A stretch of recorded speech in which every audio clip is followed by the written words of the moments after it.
Thank you, Chairman Cummings and Ranking Member Jordan. Members of the committee, I thank you for allowing me to testify before you today. I represent the 5th Congressional District of Arizona, which is a suburb of Phoenix, which is about 100 miles from the border. But I grew up in southern Arizona. I've traveled extensively in Mexico and been to our southern border many times. And I regularly visit the border today even. In the past few months, I have visited a CBP holding facility in Yuma, an ICE facility in Arizona, including that detention center is run by a private concern that is required to comply with federal regulations.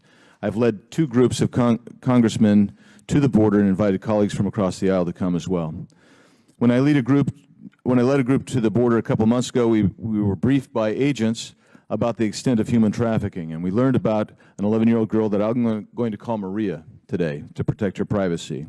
Agents learned that there was a human trafficking hub in South Carolina, moving directly from Yuma across to South Carolina. That's a long way to go. Working with DEA, ICE, and local law enforcement, agents located a small house that was the headquarters of a cartel affiliate. They were surprised to find Maria. They didn't know about her, or the 2 small boys that she was required to take care of by the cartel affiliate. They had been separated from their families when their parents allowed them to be taken by human trafficking cartels to create a fake family unit in order to get more favorable treatment when the adults they were placed with by the cartel traffickers crossed our border.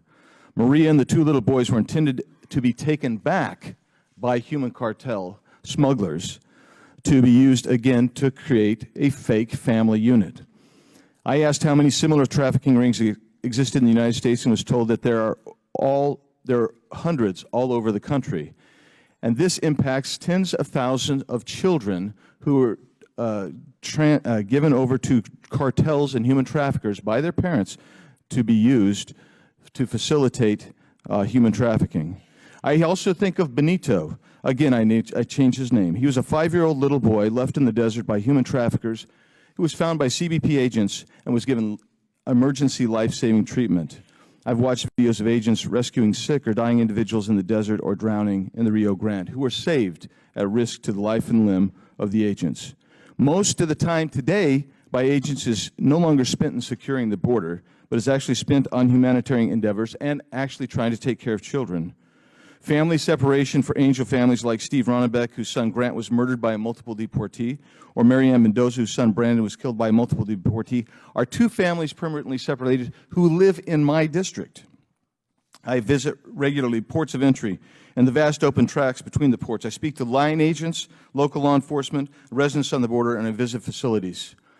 When our group visited the holding facility in Yuma, designed to hold a maximum of 250 people for only up to 12 hours for processing, I was shocked to see more than 3 times that many people there. CBP had made makeshift arrangements to try and meet the conditions. People were crammed in. They were out on the patio area. They were in the parking lot. They were given mats to sleep on.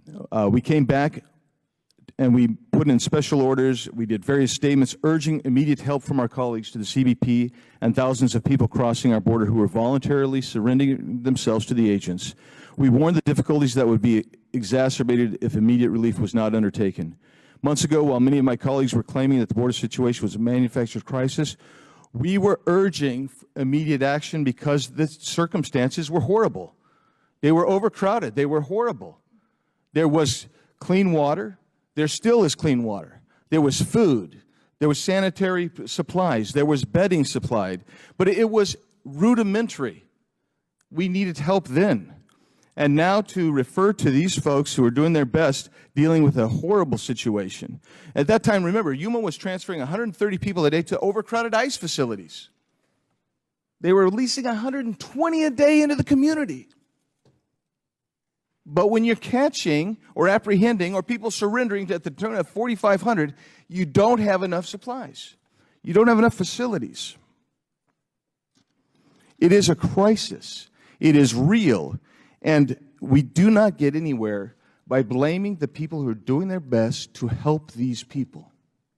We need to look in the mirror. We need to make the changes. We need to provide the funding necessary to get this done. Calling these Auschwitz-style concentration camps or is indicating that these people that are trying to enforce the law are somehow Nazi-type war criminals. Or yesterday we heard they were child abusers. That doesn't help solve the problem. It's a real problem. We need to solve it. We can do it. We have to do it. Thank you very much.